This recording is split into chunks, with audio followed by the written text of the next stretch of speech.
Hey, hi, welcome to this week's video blog.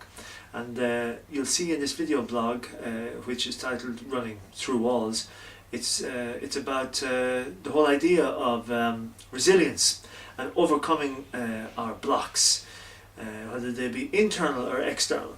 But it came on the back of a YouTube video I saw recently by a story about a guy called Ben Coleman, who runs in spite of a physical disability. So I want you to look at that video when you watch this. It's really inspirational stuff, and this guy shows us what we're all capable of if we just get out of our own way. So when you think about it, in any area of life, be it in sports, in work, in relationships, in any area of life, there's only ultimately one thing that stops us from really achieving what we absolutely want to achieve, and that one thing, as you know, is yourself. Just you. I'm the only person who can ultimately stop me from doing something that I really want to achieve in life. No one else is going to stop me if I want it bad enough. No one.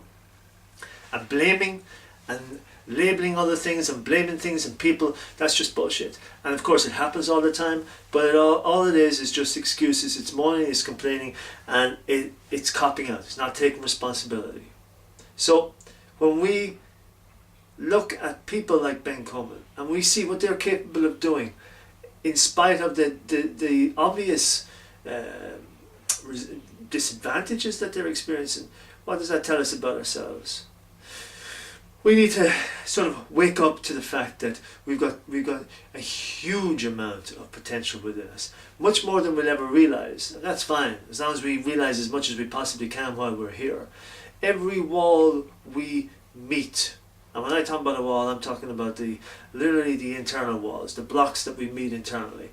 Every wall we meet is an indication that we're making some progress. It's an invitation to transcend the block, to transcend the inner resistance, the thinking that's holding us back, the fears that we're buying into, the stories we tell ourselves that we're not good enough, that we're not old enough, we're not young enough, we're not good looking enough, we're not rich enough, we're not successful enough, we're not educated enough. Whatever our story is, it's still bullshit. They are just our walls, and if we buy into them, if we concrete them up further, reinforce them, then all we're doing is creating prisons for ourselves. Only we can hold ourselves back. And like a runner, every good runner knows that at some point they're going to hit a wall, and the only way to deal with that is to keep running, is to run, because inevitably you get through it. Every wall is climb over a bubble, yeah? Every wall is ultimately an illusion. We can get over any wall if we really want to get over it. Try being chased by an Alsatian who's dying to eat some of your leg. You'll pretty much jump any wall. So it's really about not putting up with our bullshit, isn't it?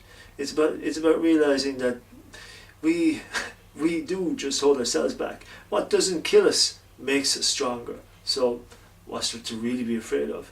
We're all going to die at some stage, so why not give everything our best shot? Why not go after the things that truly matter? Why not do the things that really, really matter? Instead of just going through the motions, instead of just playing small to some degree in some area of our life. Stop being afraid. Start feeling. Open the heart. Start trusting yourself more. Embrace all that life has to offer in the little ways and the big ways. Ignore the internal chatter and the bullshit. You'll never get rid of it fully, so just ignore it. It's no big deal. Everyone has it. No one's perfect. Perfection doesn't exist. That's it. I'm done. Go watch the YouTube video and see what you think of that guy. He's an inspiration. My God, what a man. What a man. Okay, over and out. See you next week.